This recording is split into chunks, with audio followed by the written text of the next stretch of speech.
La raison de ma candidature, c'est d'illustrer qu'on peut, à partir de concepts relativement simples, tels que doper le cœur d'une fibre avec une terre rare, ou des concepts très proches de la physique fondamentale comme l'émission stimulée d'Einstein, réaliser des révolutions technologiques considérables, en particulier dans le domaine des télécommunications.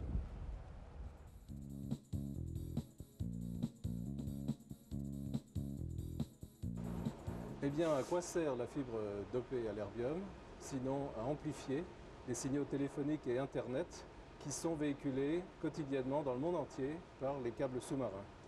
Une seule fibre peut véhiculer jusqu'à 100 millions, voire 200 millions de conversations téléphoniques simultanées.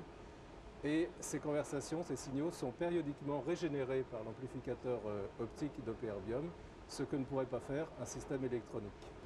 L'amplificateur à fibre dopée à l'erbium, c'est d'abord un composant à fibre. Voici une bobine de fibre dans laquelle on a dopé le cœur avec un composant, une terre rare qu'on appelle l'erbium, qui est légèrement rosâtre.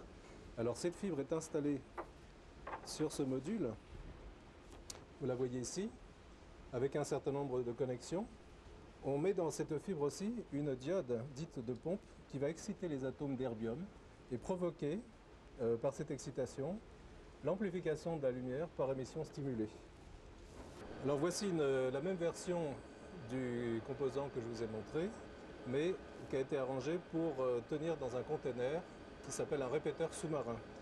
Voici un élément typique de ligne à fibre optique avec les amplificateurs à fibre dopée à l'erbium, EDFA.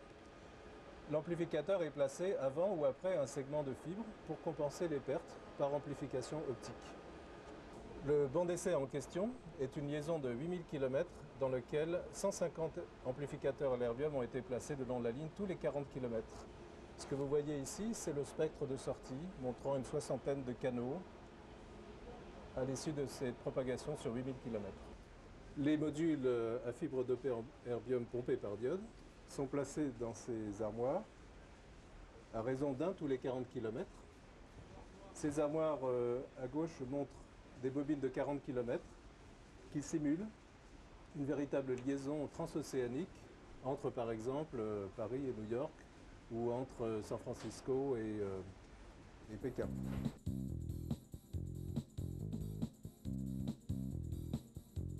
En pratique, les avantages de cette approche sont relativement tangibles.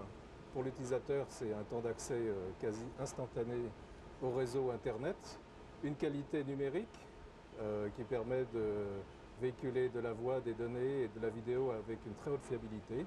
Et puis pour l'opérateur, c'est un débit, une bande passante extraordinaire à un coût relativement modéré. Bravo à Emmanuel de Survire. J'ai personnellement beaucoup d'admiration pour vous parce que je vous vois revenir une deuxième année, donc vous prenez des risques, vous aimez les défis. N'en faisant pas une habitude. Non, d'accord, mais vous aimez les défis et le risque. Oui, tout à fait. Parce que vous aimez jouer. Tout à fait, absolument, la vie est un jeu. Oui. Vous avez vu ce reportage? Je suis très impressionné. Oui. Et je dois tout de suite vous dire, c'est pas moi qui ai tout fait. Hein. C'est clair que c'est la technologie Alcatel que vous avez vue en long et en large à partir d'une invention relativement simple, comme j'ai essayé de l'expliquer. Vous avez toute la technologie qui a été développée sur 30 ans, avec toute l'électronique, la microélectronique, la photonique, l'optronique, et avec des centaines de milliers d'ingénieurs qui ont œuvré depuis les thésards jusqu'aux ingénieurs confirmés pour faire aboutir cela. Alors malgré le contexte un petit peu déprimé, j'ai une confiance absolue dans la continuation de ce domaine de la photonique parce que c'est de toute façon les autoroutes de l'information, ça passe par l'optique. Tous les appels téléphoniques que vous passez en dehors de l'Europe ou l'Internet, les .com, c'est à travers une fibre de erbium. Et ça ne peut que progresser. Et ça ne peut qu'aller de l'avant. Merci Emmanuel de Survire.